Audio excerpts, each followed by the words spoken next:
what prompts Geralt to stop is a very subtle foreshadowing of spoiler.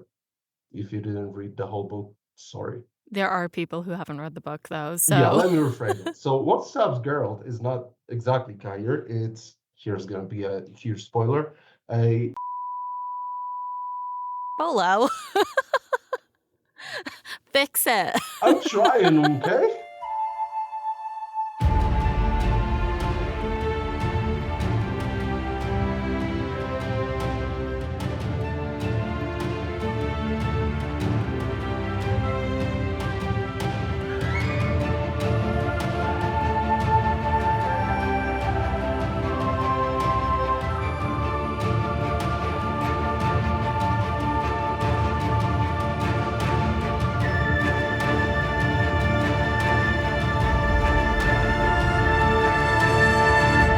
Hey guys, welcome to Breakfast in Beauclair, a Global Witcher podcast. My name is Alyssa from Good Morn, and I'll be your host as I enter International Hansa, accompany Geralt of Rivia and his destiny Cyrilla of Sintra across the continent. Happy Thanksgiving to everybody in the US, and happy season abroad. Thank you to our patrons and our producer-level patrons, Katie the Redheaded Toussaint, Jacob B., Charlotte from Angerberg Glamry, the original Roach, Libby, John of Riblia, Tom from Australia, Jill Kate the Tabby Witch, Ollie from Sweden, James Carson III, Mira of Temeria, Softy, Lisa C., and Sidna.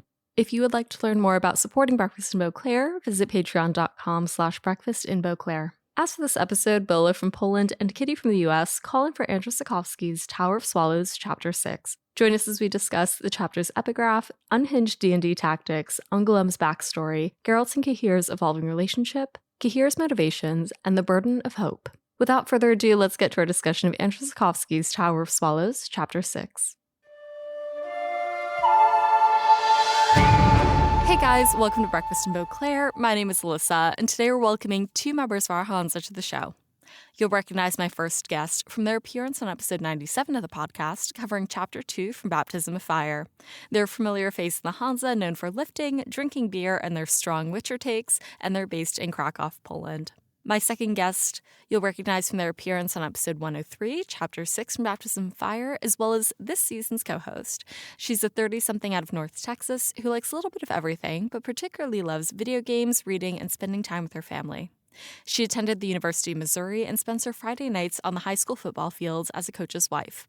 Her daughter Olivia is 3 and is already following in mom's footsteps with an interest in fantasy and gaming. She recently attended the Witcher in Concert event in Dallas, and you can find her hosting book club in the Breakfast in Beauclair Discord with fellow Hansa member Softy, discussing all things Witcher. So lovely to have you both back. Please welcome Bolo from Poland and Kitty from the US. Hi, guys. Hey. Hey, thanks for having us again. Hello. So, Kitty, you were just on a couple of episodes ago, catching up. Did we talk about the concert in Dallas last time, or no? It had not happened yet. Okay, so I'm actually going tonight in Brooklyn. So what was one of your favorite parts of The Witcher in concert? It's definitely that they had the original band members coming in that did the traditional folkloric instruments. They even dressed the part. Showing all of the highlights from the Wild Hunt on the big screen is incredible. Yeah. And a lot of the stills that you get too weren't stills that were included in gameplay. Because I'm like, I don't remember this. You're definitely getting some non-seen before images. And not to be too spoilery, but there's a very exciting sneak peek of something at the very end. I'm sure you can guess what it is. Oh, snap.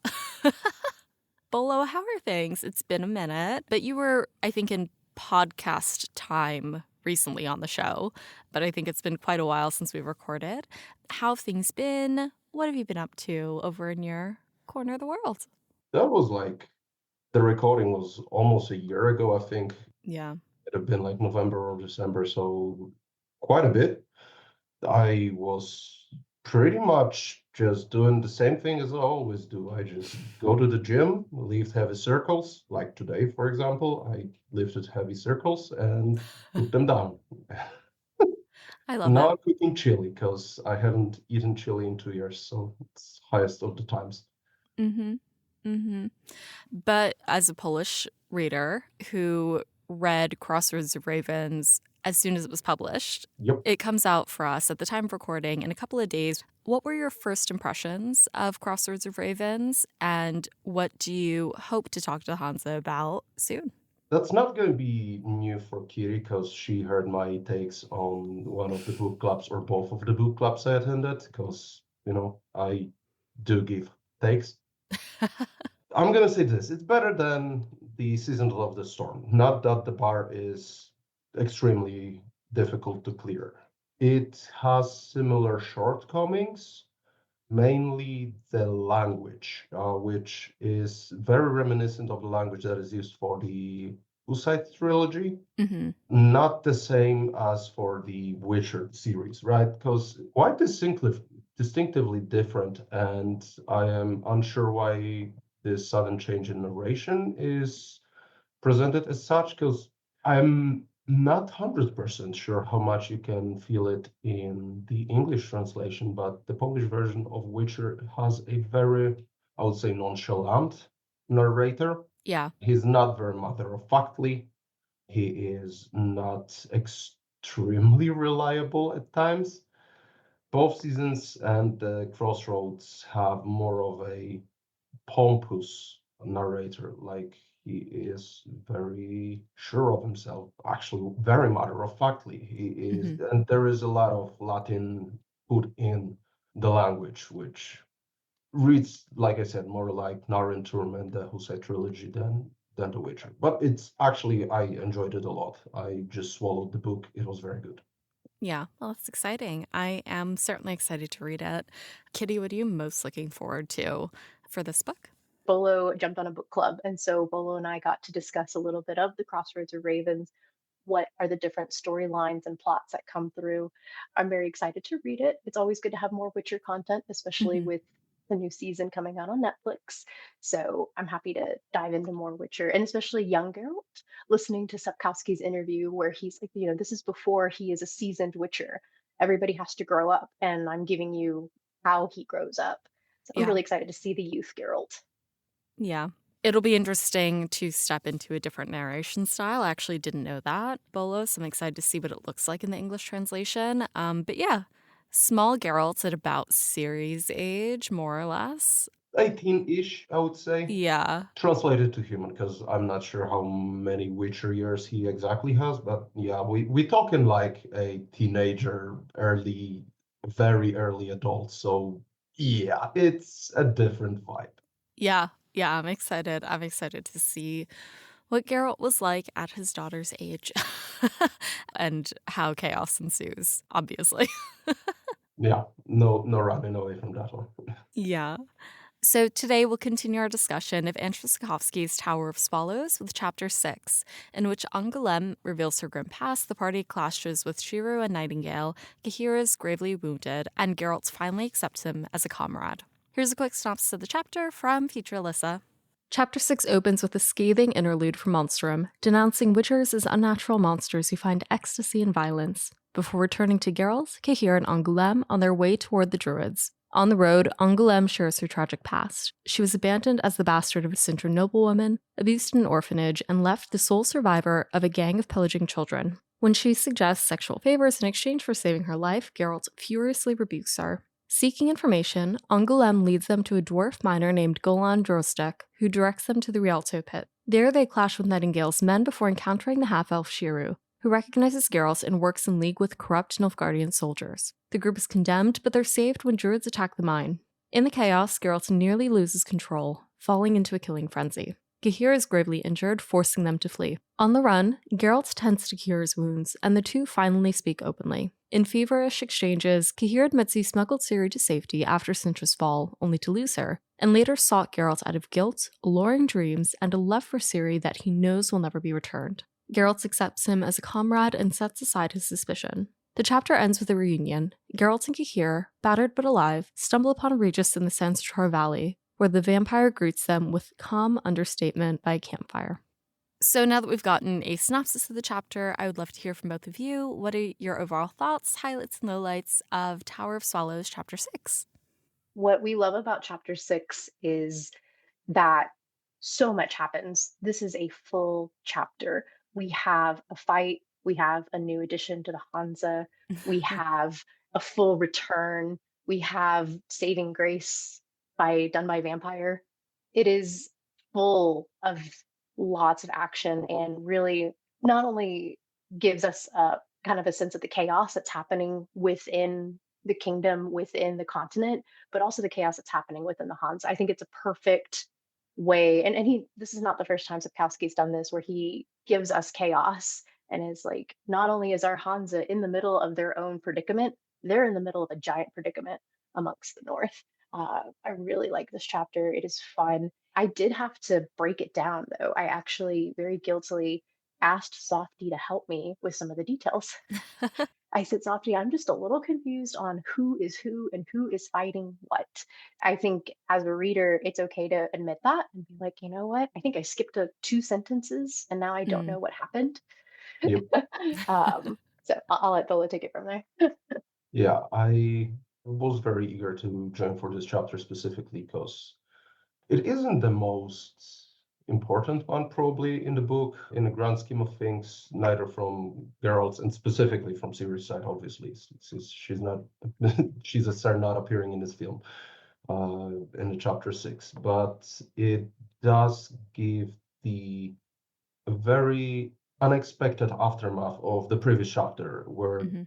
I believe the previous one or the one before that is the big fish soup chapter making, where they actually just get together as a party, and it still does not feel like they're united in their goals and their all together struggle. And this one is what brings it home. This drives the further story with probably two best quotes from this book and strictly top quotes of the whole saga, at Mhm. least in my opinion. Yeah, definitely agree. I feel like this chapter is a really nice pin for Geralt and Cahir's very troublesome relationship. It's always been very fraught, and we'll talk about it in more detail, but I think this chapter is like a true reconciliation for them. And there's like this vulnerability in this chapter that I find incredibly beautiful as a reader. And also, I think opening up the like the worlds a little bit with Angoulême. As we've discovered, like Sapkowski uses characters as ways of exploring the world instead of pure narration. And it is really interesting to have this character is physical enough to Ciri that even Geralt kind of gets them mixed up when he's quite upset. But also like her storyline is very similar as well. And I think lends itself really nicely to discussion. And yeah, there's like some pretty gruesome things that happen in here, but it's also balanced really nicely with some beautiful, vulnerable moments too. Well, the beautiful moments come because just happened in the previous chapter. We had Milva beating the crap out of Geralt and Cahir and attacking Angoulême. So there's been a little bit of chaos within the Hansa. And now we're finally seeing how are they going to move past this. And a really fun little detail is Milva gives Angoulême a knife kind of as a Hmm. peace offering, like, hey, this is, and that knife comes into play later. It's so beautiful that these little small acts that were just meant as kindness from one Hansa member to the other end up having really big implications later. Yeah. Two things that I kind of want to touch on before we Oh, yeah, get yeah. this far into the chapter. First one is the fabulous characterization of how Angoulême is talking. Like, you immediately can discern who is talking, why they're talking. There is also a sneak idea from Sapkowski who just, hey guys, here's my take on drugs. Don't. Yeah. Which he drops all around every time. Like, here's my take on feminism, here's my take on drugs, here's my take on abortion. Like, he does not fuck around. He will tell you what he thinks in a book or out the book, which is honestly, for the early 2000s or late 90s when it came out, refreshing and very liberal in Poland, Hmm. most of the takes. And the second one is that they actually decided to go with her plan to, I don't know where Geralt hit his head, probably in his ass, thinking that's a good idea. Yeah. But then again, he is not the biggest brain boy out of them all. So An understatement, certainly. impersonating a killer of a witcher to guy who is sent to kill you is unhinged the D&D idea as it gets. Mm-hmm. And Mm-hmm. apparently the DM is like, brother, this is not that kind of game. Angoulême really brings another slice of femininity to the Hansa, which is nice. Mm. Milva has obviously Milva, but I love their dynamic. And you get small hints of how the Hansa has changed now because of the addition of another woman to the group. I love this very subtle, like not overprotecting the women, but just understanding that their situation may be different if something goes wrong. It's gently touched on upon here, and it's just so well done. And I agree, Bolo, there are a couple of things that occur because you've got this setup where Angoulême goes to Bolo, and you see Angoulême's street smarts, her sassiness. She knows her way around this area. She's been through so much, and I just appreciate that we get to have her little. It's like a point of humor, really. Mm-hmm. She's funky. The interrupting is my favorite when she's tied up and they say about the jewels. It's like, oh, you can go get them from Volko. I don't have them. He's Yeah. got them. And she's so quick. She's so quick. Yeah. I struggle to with one thing that you said. I like calling her like feminine when Jaskier or Dandelion is around is he is still peak femininity in this team by a significant margin. He's the ultimate womanizer, though. He's got feminine energy. Yeah. He was also a fuckboy, so there's Mhm. that. But then again, between the him and Angoulême, I think that's kind of even. Yeah. She's so fun. Like, Yeah. and I do think, to your point, Kitty, she brings a different kind of energy to the company. I think otherwise, Cahir would be the baby of the team, which in some ways doesn't feel quite right. And I think now they have like a true kid on their team. And she is woefully unrefined, super chaotic, and as you said, Bolo, just like D&D gone sideways is her whole vibe. And I kind of love the "Yep, so what's up, Nuggle" kind of vibe to her. It's very irreverent and very spunky, as you both said, and I think she's a character that has grown on me in the last like 6 years. I'm excited that she's here, and then also fond of how the Hansa integrates her. I'll need to do a word count check because she says Hansa in here, and I don't know if we've heard Hansa before. Maybe we have. I think in the previous chapter, when she first joins them, it's that exchange of like, what the heck is a Hansa? And then either Cahir or Angoulême is just like, a Hansa's a Hansa. It's like, okay. And then that's when Geralt's like, he starts cracking his knuckles and he's like, okay, so the time has come for our Hansa to have a leader. Meh. And he gets into like his like Batman mode. Where is she? Yeah. But really, though. But actually. So, kind of fun fact about this Angoulême. I'm not sure what's her English, like the name they call her, like Flaxenher. Yeah, they do. Yeah, so in Polish it's Jasna, and we call my sister that for ages now. She never understood why, because she was like, I think like 10 or 11 when she got the name. She's blonde. But it was strictly from the book, strictly because her character was kind of that vibe.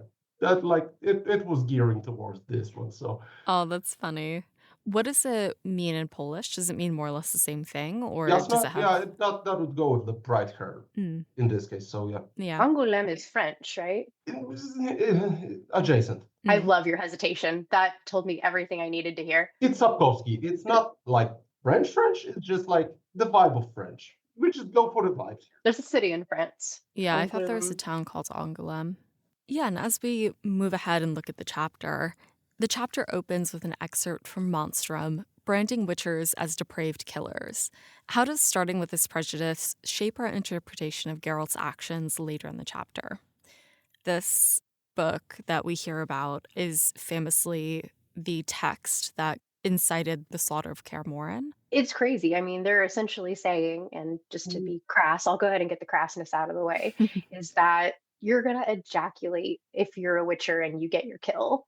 Like, it is so debased. And I mean, of course, Yeah. and actually, I learned that there was this big myth when men were hung that they would ejaculate when they were hung as like the last that's not true. That's completely Mm. untrue. So there are parallels to that where it's like the Witcher will go so far to feel that top insight of pleasure to go that far that he's willing to do whatever it takes. And so Yeah. it kind of takes this what should be a beautiful thing, which is, intimacy and love, and takes it and creates it as ugly. Like, the only way I can get my rocks off is by getting rid of something. Yeah. That is a booklet that was meant for people of rather simple thoughts, right? So Mm. you write in a way that they can understand, especially since I believe that was written by one of the mages.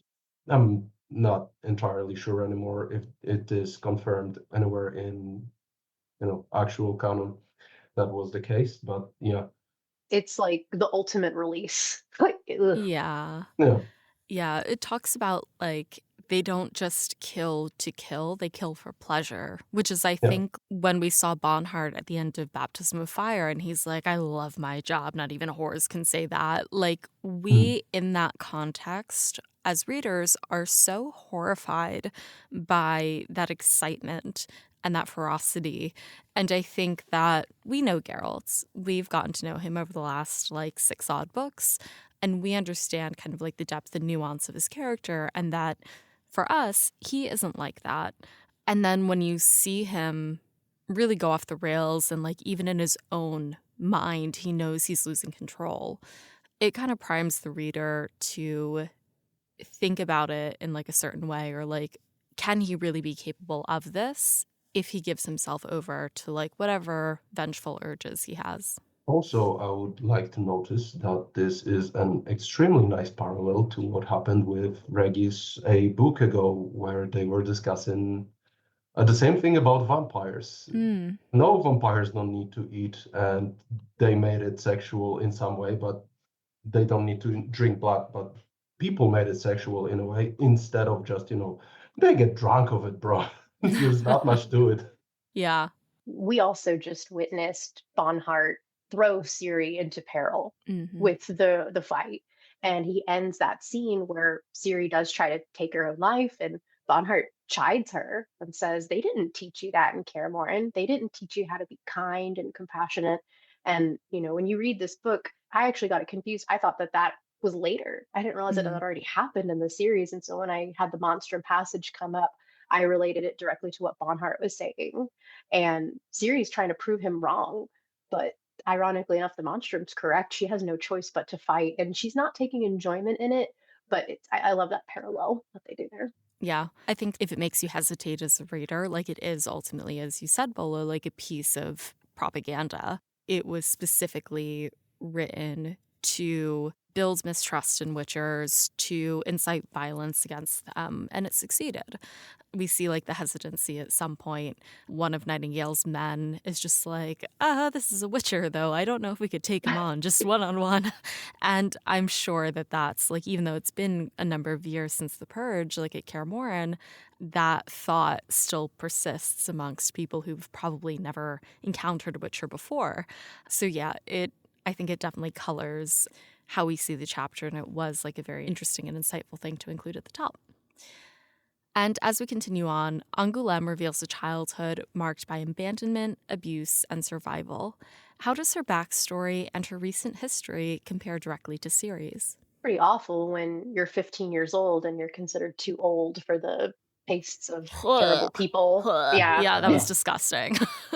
Like I said, as a reader, you can think you're too smart for the book and just like, okay, she's just going to have a depressing backstory. I can just skim through it really quickly. No, Yeah. no, break each word down because you'll understand the horrific, because it's based in a religious situation, right? Yeah. Angoulême's just, she plays it off like it's normal and just like, your typical religious orphanage where we're really not innocent children and people are coming in and taking their pick of the litter. But I was 15, I was too old. She glosses over it so much and just isn't understanding the implications of what she went through. I mean, that might be just coping, right? Oh, absolutely. Yeah. Yeah. Like you could just go into it and really think about it, or you could be just like, oh boy, that was fucking hard. Let's just not think about it ever again. Go kill something. Let's go. Yeah. It's interesting how much she shares and the way that she shares it, where she was like, I'm from Sintra. It's this little town. And Geralt's like, I know where Sintra is. And like, we as readers, find that kind of funny. But there's so much in her story that's so similar to Ciri's. Like, they're about the same age. She was also born to a Sintra noblewoman, but was sent away as like a bastard, but then basically fell into the same kind of situation ultimately that Ciri did, like with Ciri and the rats and Angoulême and her like teenage gang. I think like ultimately Ciri obviously has gone through hardships this whole time, and Angoulême did as well, and it's just very, I think, ironic and a funny choice for Sapkowski to make to give Geralt basically Ciri but not. And then to top it all off, after she's done talking about the story, she proceeds to say, I can also reward you for all you've helped me with. And Geralt's complete shut off attitude, it's refreshing in the sense. Yeah. After Geralt absolutely shuts down Angoulême and puts everything to rest, they go on and they start to interrogate and follow this half-elf's trail through a number of mines.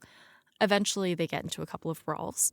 Geralt enters a killing frenzy during the Druid's attack, but Cahir intervenes to stop him from murdering Shiro in a blind rage. How does this scene redefine their relationship?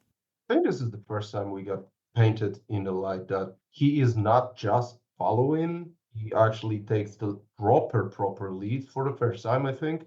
Because even like the battle on the bridge, he was the second in command, even though he was very good at that because he had the military experience and all of that. But this is new. He's like, dude, snap out of it. Like, motherfucker, we got places to do. And there is a the whole thought process that he explains later. I don't think Geralt feels good about Cahir actually being right. Yeah. And when Cahir shares the thought process behind it, he's like, yeah, this dude actually has a brain on him. That is not what I expected, and respect worthy, which is, not easy to come by with Geralt. Mm-hmm. I will tell you guys eventually about how I created this whole scene in The Witcher 3 Wild Hunt when I'm ready. Ooh, okay. I'm intrigued. Because that's the whole basis of it. Nothing is actually run by Nilfgaardians, even though the Nilfgaardians are there. The Nilfgaardians really don't want the day-to-day action of dealing with the people, the mines. So they hire somebody very similarly how the Bloody Baron is hired in the Wild Hunt. He actually is working for Nilfgaard. If you remember, you run into the Nilfgaard captain first, who sends you his way. So in this would be like if you were trying to meet up with somebody in a random city and they said, you know what, the person you need to look for is over here. Then it turns out the Bloody Baron and that person were with each other. And then all of a sudden you got Nilfgaard that comes in randomly.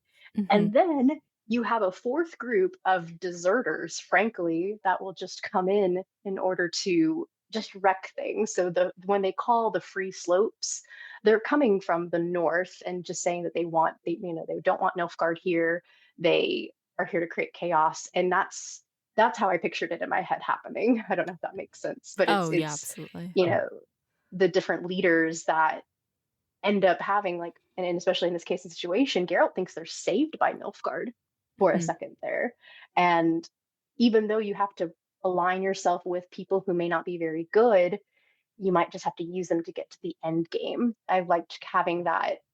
I guess it's feudalism. Is that correct in a way where they have Bolo? I know I'm looking at Bolo because I'm like, how, and I'd love for you to expand a little bit more about like how that was really prominent, where you would have a group who would come in and overtake, and they would say like, you're actually controlling the land though on behalf of us. Does that? Yeah. The more you talk about this, the more I think how much of it is a commentary about stuff like Silesia in Poland, especially in medieval times, where they have been their own thing, and it is a mining region, so that would fit.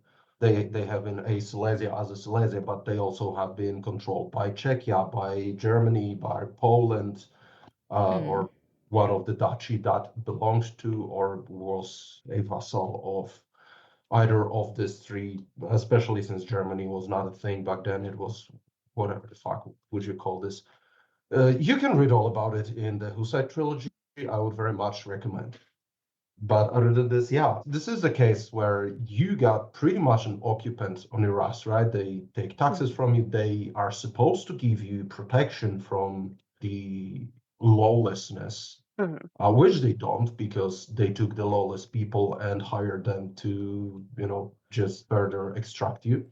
So I'm surprised that there are rebels there trying to, just get the mines back to their own hands, because this is a profitable interest, obviously, business, right? So they are in a very tough predicament where they are far enough from the capital and the main place of the law and of ruling that it's pretty much a, so to speak, a Wild West, just in a different vibe. And it's, you've got 4 different layers of Yeah. people. And what's crazy is even amongst your enemies, there are enemies within the enemies.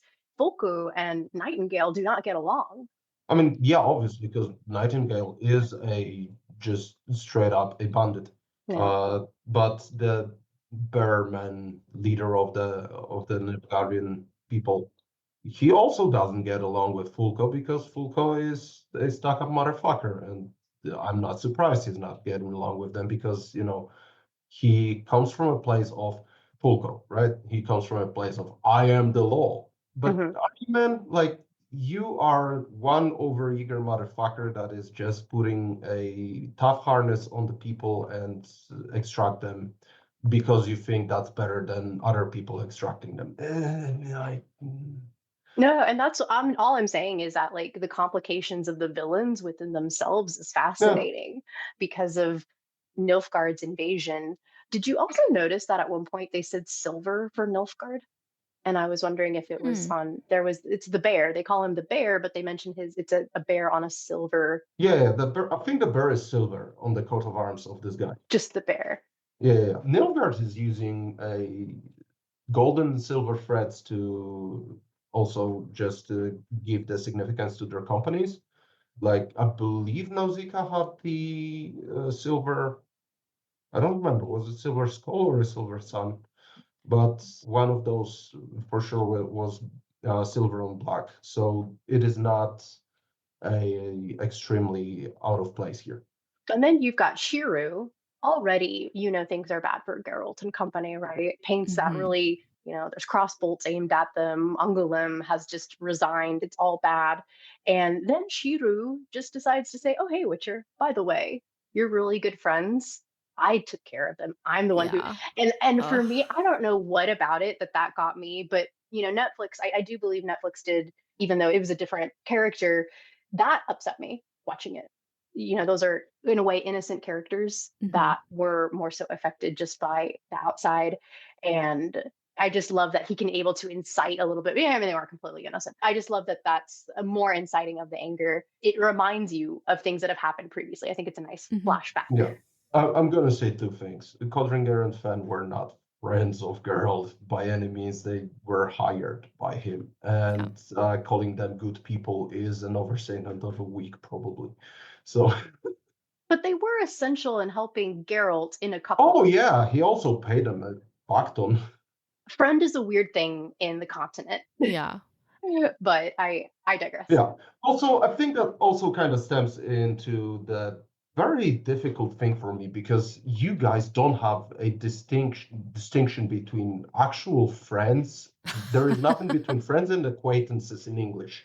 No. And it drives me nuts, because we do have that. And like, they were not like friends, not like buddy. Yeah, but it does feel like Codringer and Fen were more in the crossfire rather than like actually like an active part of all of this. They kind of wanted to, right? The Codringer is like, bro, do you see what we got? Like, fuck Witcher, we gonna run with this and do stuff with it. And then she was like, no. Yeah. But there was a cat. I think maybe I'm mourning the cat. Which, appropriate, yeah. Or no, I think didn't the cat get away? Yes, The cat, well, because it was like licking its paws of the yes, blood looking and at this stuff. I burning remember building. that. That's Yeah. right. Yeah, the Yeah. cat imagery. Yeah. To circle back around to the original question, I think that the interesting thing about like hearing Geralt in this moment is Cahir's trying to snap him out of this frenzy is that Cahir, I don't know how often he's like really been a voice of reason. There's like some times where like when they had their fish soup scene, he's very practical then. Like when they have the conversation about women's right to choose, he's very practical. But he very rarely gets to Geralt specifically. So I think the fact that he was able to crack Geralt and Geralt actually listened is like a huge change in their relationship. Of course, over the course of Cahir's injury and his recovery, the next like day or two, Geralt still watches over him as a companion. And I think that from here to the end of the chapter, that is really solidified. After Cahir is injured and Geralt is taking care of him, Cahir reveals both his role in rescuing Ciri and his unrequited love for her. Meanwhile, Geralt reveals that he no longer dreams about Ciri and something in him has died. Do you think this conversation that they have proves Cahir's loyalty, or does it cast him as a tragic character? And ultimately, what does Geralt and Cahir's conversation say about the emotional weight of hope and hopelessness? When Geralt hears Tyr pour out this testimonial of everything Ciri went through, it's really moving. And I at no point felt any kind of weirdness, especially Cahir mentions he bathes Ciri. And I can Hmm. understand how that might be jarring to somebody, but you can tell it was done. It's like we had to do it as a point of safety. Yeah. But you also recognize that Geralt's literally listening to Ciri's nightmares right now, Hmm. the actual nightmare that had happened. I'm very surprised that Geralt was okay with this conversation. Yeah. I think that stems to two things that he was okay, and both are, in between Cahir actually getting him calmer and then talking about it. Because the first thing is, well, obviously Cahir getting, scalped almost, Hmm. and the decision of Geralt to actually put this guy that he has been at odds, to say the least, for however long, put him on his back with his fucked up knee and just go down the stream, which gives us the first quote of how Geralt is actually trying to keep the facade, right? Cahir is like, yo, dude, like he tries to, and he's like, shut up, man. Yeah. You're heavy when you talk. It's Yeah. bro. Cahir specifically there, he's just like, can you believe like a month ago you'd Yeah, be yeah, yeah, yeah. dragging me through the wilderness? And Geralt is like, shut up, you're heavier when you talk. Yeah, like this is one of the top quotes of Yeah.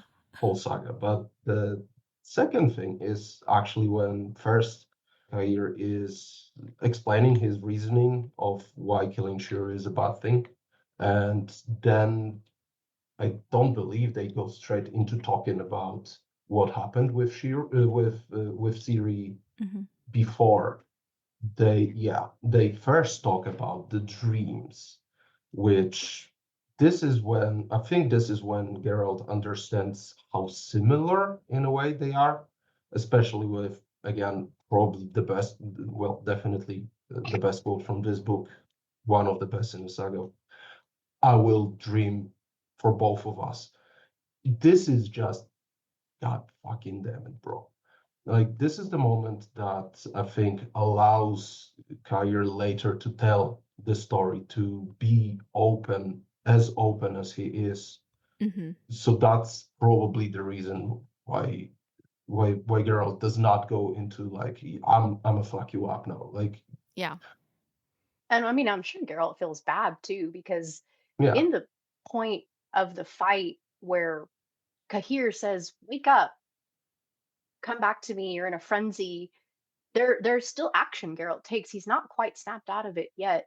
yeah, And in the interim, Cahir gets injured, and then Angoulême says, "Get a horse, Geralt, help." So there's still, it wasn't quite Cahir's cry that did it. And so I'm sure Geralt still feels guilty about Yeah. that. And he's like, you know what? This guy has literally almost sacrificed his head for Ciri. I can try to maybe be a little bit nicer to him.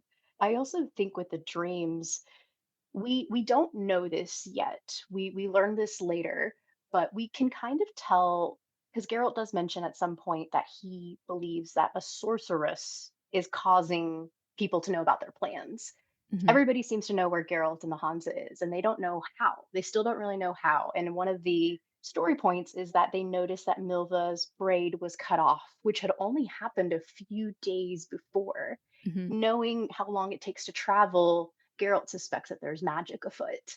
Bolo, you were talking about some of the quotes in this Yeah. chapter, and I think one of the ones that really stuck out to me, I think in addition to Geralt and Cahir talking about their dreams, when Cahir actually recounts his story of Ciri, we go back to kind of like Geralt in the narrator's tone, where it says he listened to Cahir's account and the curiosity in him struggled with a feeling of profound hurt.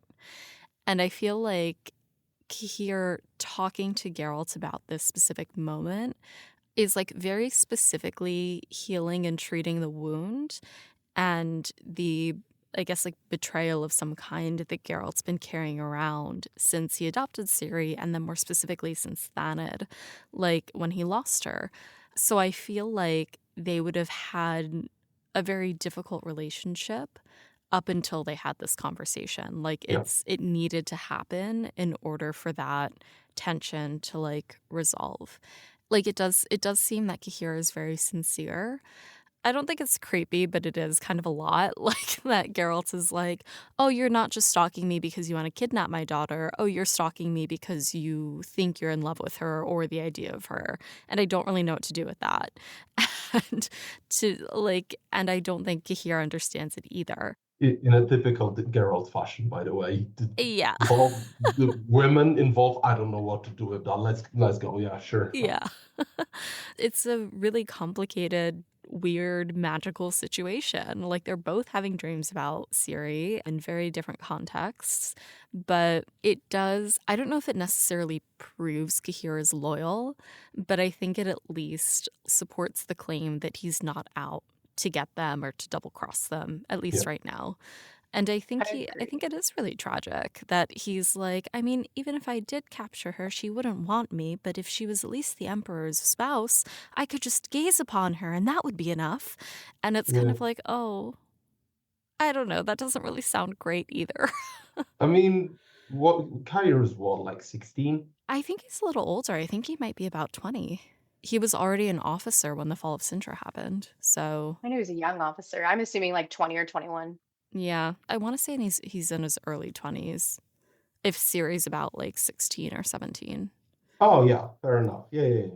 I kind of figured out where I was going with the magic in the dream situation because, as you mentioned, the dreams are magical in a way because they're true. They're not just Yeah. dreams, they are visions of Ciri, and Geralt's lost those visions. And we don't really, in my opinion, I believe there's a different magical force that's preventing Geralt from having these dreams. And so, in order to get the message across, whether it's Siri doing that unknowingly or it's the magic of being a child a surprise, that they're trying to get the message out that Siri is in danger or that Siri is alive because now Cahir is seeing future Siri. He goes, I blend those dreams where she's in the lake washing her and then she's got a rose tattoo on her thigh, which we know is recent. That's not something that Geralt knows about even. So Geralt Hmm. almost has to hang on to Cahir because he's like, you're obviously seeing her. I have to stay in touch with you so I can know what's happening. Yeah. Also, just checked quickly. There is no firm confirmation on the age of Cahir. Actually, from the chapter that we discussed last time when I was here, he had a very spotty, not solid facial hair yet. Mm. So probably on the lower end of, if 20, then very early 20. Yeah. Bolo, not everybody can have your impressive. Floor length beard. Hey, look, it took me a while, okay? That beard is like 10 years old now. That would make his beard what, like a fourth grader? Yeah.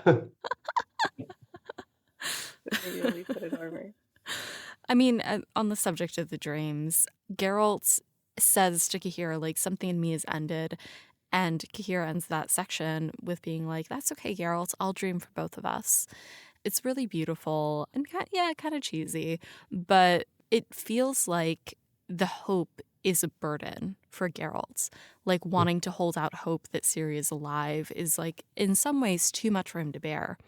Whereas in the opposite way, for Cahir, it is kind of a North Star. And that hope lightens him, I think, in a way. Yeah, just all of his fuel. I think a nice tie back for this is Geralt's, I think, talk with Regis prior to this. Like, it's better to move in a direction than just, sit, and it's definitely better than just going backwards. Geralt lost hope. He is just a stone. He's a rolling stone in movement. He cannot stop. Because if he stops to think about it, he will actually understand how pointless everything he's doing is. He has no idea what the hell is happening, what to do, and where to go with that. Well, Cahir is like, yeah, I'm gonna hope. I'm gonna just hang on to it. I'm let it fuel everything I do from now on, just for the sliver of something happening. It's relief, and I think Geralt understands, well, if I'm not having the dreams for whatever reason, you're having the dreams. That must make Yeah, you safe in some way.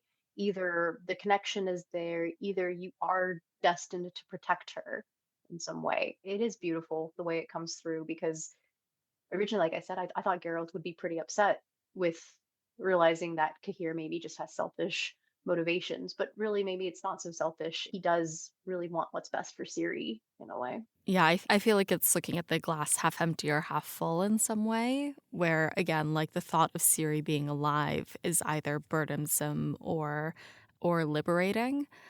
I don't know. It's interesting to see how they both react to it. And I do wonder in some ways if that is one, what they each could just emotionally handle. We know Geralt has the emotional range of like a teaspoon, or a spark maybe. just a very deep cup. Very, very small, but very deep. Whereas Cahir, again, like he's young, he's naive. I think he's been through a lot for someone who's so young, but He is a tragic romantic hero, like yes. Yeah. straight out of the works of like Mickiewicz or something you would recognize, maybe the Werther.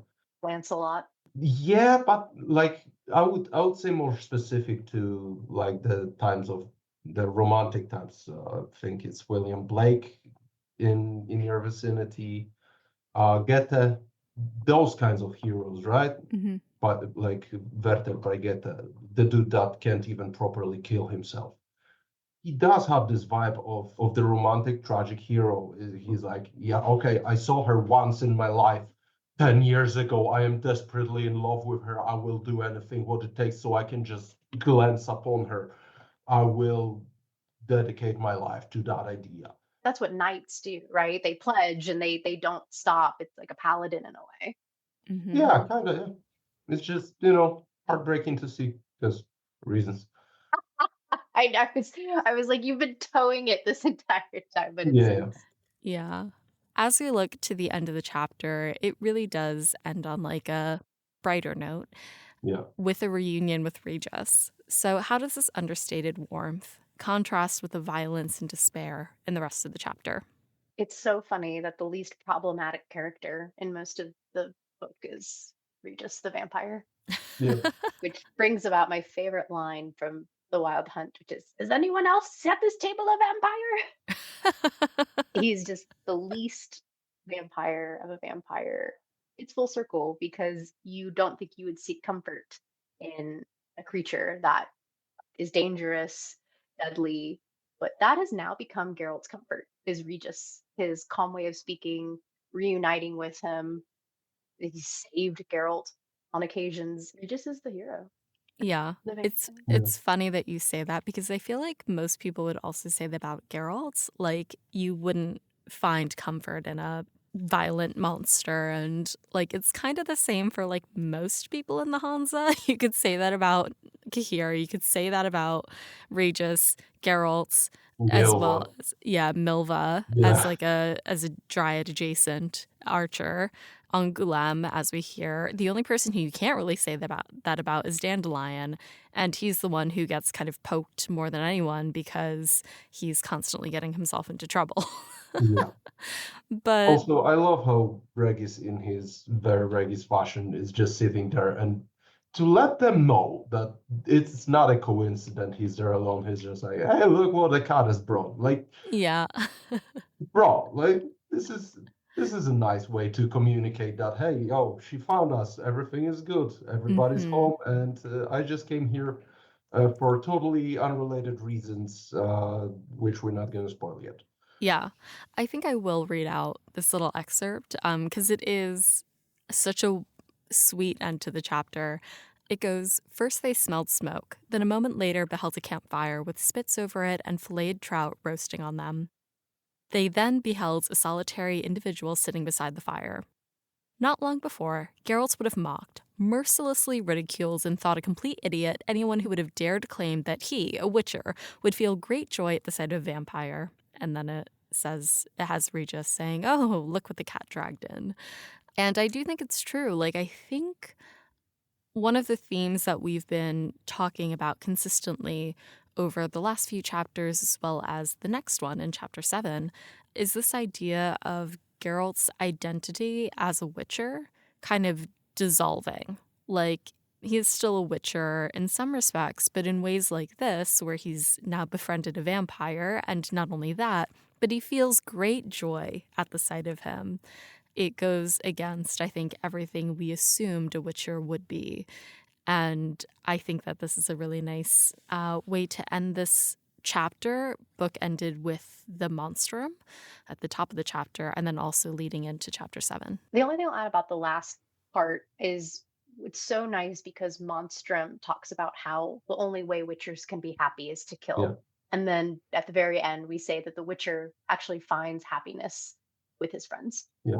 It's a lovely opposite intention. Yeah. Okay, I have a translation question. Is "don't teach your grandma to suck eggs" actually a sentence used in English language? It's here, don't teach your grandmother to suck eggs, and it's not something that's common in America. At least I hadn't come across it. I thought it was just a Witcher thing, and then somebody mentioned that it was possibly a Polish thing. It might also be like an English Is it thing. English? Yeah. I was gonna say, because in Polish it's "don't teach your grandfather to hawk," like. Oh. So I was curious if this is a like phrase in English language somehow. If it is, possibly not American. Let's see. And I'm trying to think of like an equivalent here, even. Okay. I don't know if this is me being vulgar, but like I assumed it was incredibly vulgar. No. Oh, okay. That makes sense, this is though. to make the empty shells, right? Which I don't know if you have that there, but in Poland that is usually how you prepare eggs, to paint them on the Easter. Oh, because you remove the inside of the egg, just right? make holes on both sides and just blow them. We do blow them that. out. We call them cascaroneses. Yeah. Yeah, but it is not sexual. As far as I'm aware. Which, is one of the only things that are not sexual with Angoulême. So Yeah. I would like to point out that Sans Retour, the valley they're heading to, means no return. No return? Yeah. Oh, that's fun. I didn't know that, so thank you for sharing. Softy told me. Oh, of course he did. He did. I was like, I almost didn't. I was like, no, I have to admit when I get home. That's good to know. And also ominous. I mean, is it ominous? You got to song. You probably don't want to come back from there, honestly. I mean, again, I think for readers who haven't read the books yet, Bolo. Fair enough. We don't know. We just hear these crazy knights errant. Yeah. Oh, they coming soon. Yeah. In the next chapter, it's exciting. So I think that actually takes us to the end of our chapter and the end of our discussion. Do you guys have any last thoughts on Tower of Swallows chapter 6? I think this is a setting up chapter. As Hmm. Bolo mentioned, a lot happens, but it's still not one of the most important chapters in this book. But Yeah. it is crucial to growing the Hansa. It's crucial to how the Hansa overcomes obstacles and how they continue to form bonds with each other that are going to be unbreakable. Hmm. And I also just, this is the second to last book, correct? Yes. So it's, and we have 11 chapters. So this is we're past the middle point now. So I'm always very curious, and I know what happens. Olo knows what happens, but as a reader going into this, what's next? Like, how much more action can you get? Hmm. Are we actually going to get their reunification here? It's fun for a reader who's not knowing yet what's about to occur. Oh, about 750 pages from the point when this chapter ends. Wow. Because the last book is like 520, I believe. So Yeah. yeah, It's a obviously chunky. depending on who published it, but the ones that I read. Hmm. Any last thoughts, Bolo? I hope to get on some Lady of the Lake. I need to find another setup chapter that nobody want to talk about and just swoop in. Go to town. The play is you do what I do and you just sign up for as many as you can because you think like, oh, I'll just like I'm sure there's and then you end up doing a lot, but it's okay because you like full Look, tilt your I'm not sure how many hot takes you can take in one season, okay? Bolo. I did want to talk to you though about the name of the title of the book. Mm. Possible spoiler. It's referring to Ciri as the Swallow, Yeah, but the title of the book is Tower of the Swallows. So I believe, from my understanding, that that's a misprint. It should be Tower of the Swallow. I think we touched upon this with the book club, but the literal translation would be the Swallow's Tower, Mm. which doesn't roll off the tongue very nicely. It is not Tower of Swallows, not the plural, it's a singular, and it's the swallow. The Tower of the Swallow and the Tower of the Goal, Yes. they are connected. Ah, And this is the goal, the swallow. This goes back to prophecies and all the other destiny bullshit that Sapkowski really enjoys putting in his books, especially in The Witcher, which I appreciate and I kind of like it a lot. So it's fine by me, but there's a lot of it. Yeah, there is a whole rabbit hole about the prophecies and the towers, but yes, just to answer your question in a short way, is the swallow, not swallows. well, I think it's important because it does change kind of the reflection of the novel because it's Mm. like, Yes, oh, maybe that's just important. But if you remove the plural of swallows and you just have swallow, then you're able to see that direct comparison. So yes, I do think it's important. And I've never felt like I could approach a book and think I know more or I may be able to see an error in a book. I've never read like that before until really recently with The Witcher because we are reading it in so in depth. So it is nice to have an opportunity, especially here with Bolo. It's like, hey, let's really break down these words because we may be able to find things that haven't really been noticed yet. It's fascinating. So thank you for allowing us to platform to say, like, we yeah. found something. Yeah. It is interesting because this is the first book that its title is extremely and directly pointing into direction of, hey guys, you thought it's a Witcher story, huh? Yeah, no, that's a story about the Ciri, and the Witcher is just, the dude that he followed because he provides a nice perspective and shit. But Hmm. this is her story, not his story. Yeah. And the next book being called just flat out Lady of the Lake, like, brother, just, not it's not reading between the lines anymore. It is Yeah. like, hey, look, you thought so, huh?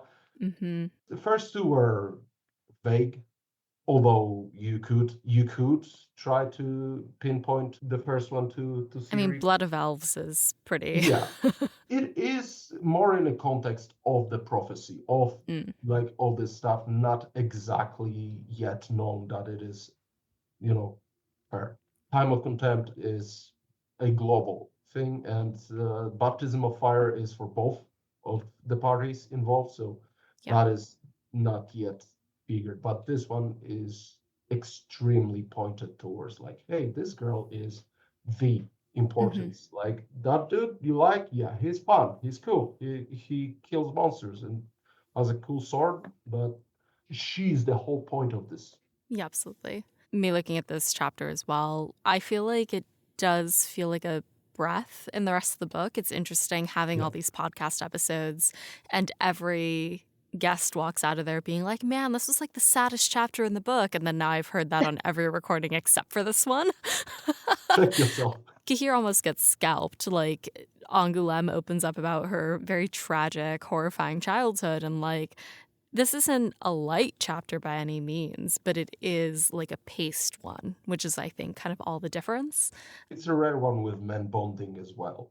Yes. Yeah, absolutely. And like, I think it's not overly like dissected. There is quite a bit of dialogue, but it's not like pages and pages and pages of it. Yeah. And so I do think it's like paced really well with like Cahir having his revelations, but also like interspersing some narration and other things.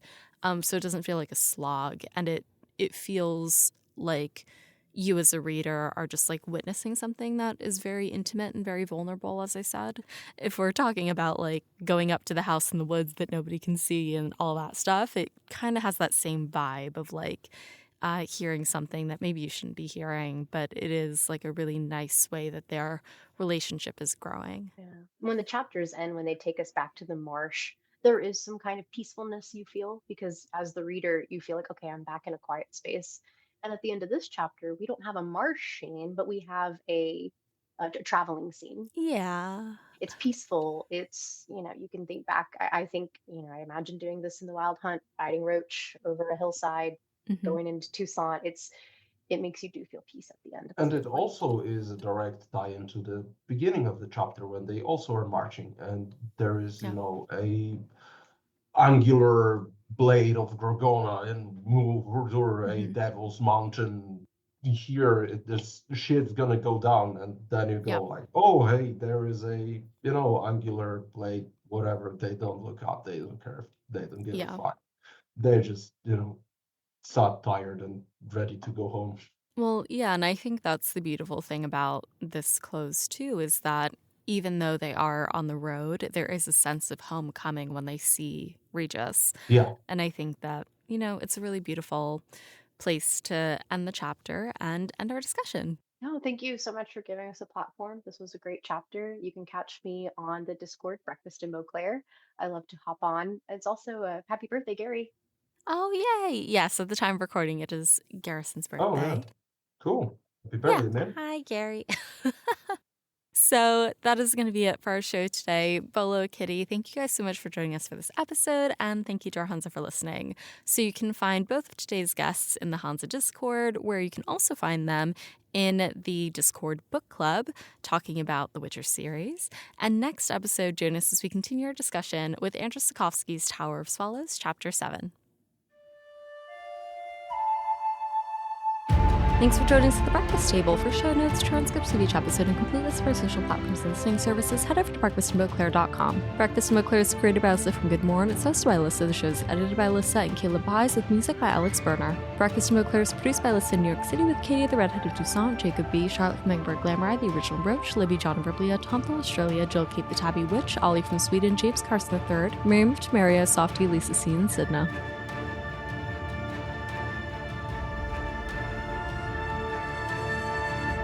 Special thanks to Bolo and Kitty for joining us for this episode, and our international Hansa for their support.